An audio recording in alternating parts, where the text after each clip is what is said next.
નવનીતભાઈ, તમારા લીધે આખો સમાજ રસ્તા ઉપર અને છેક ગાંધીનગર સુધી આવ્યો હતો.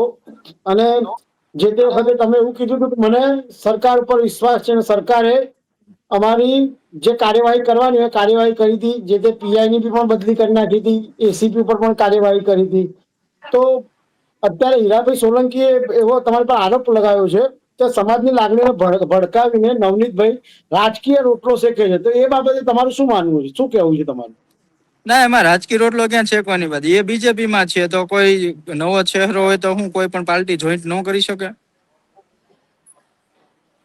એમાં હા, સમાજના જોઈન નામની કરી. ક્યાં ઓલી છે? હા, એમાં ક્યાં સમાજના નામની ઓલી આવે છે કે ભાઈ હું સમાજને સાથે લઈને આખા સમાજને સાથે લઈને કોંગ્રેસ પક્ષમાં વયો ગયો છું? એવું તો નથી. હું પોતે ના, એ જોઈન્ટ તો થયો કોઈ. છું. હા, બરાબર.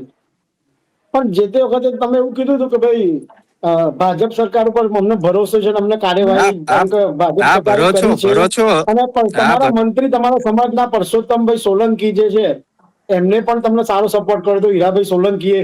હવે આ તો એવું નથી કે સમાજની અંદર અંદરો અંદર મતભેદ થશે? નહીં, નહીં, એવું કશું જ નથી. હું બધાને મળીને જ પછી જોઈન્ટ થયો છું. બરોબર. આપના પોતાના પ્લેટફોર્મ લલકારને લાઈક કરો, ફોલો કરો, સબસ્ક્રાઇબ કરો અને શેર કરો.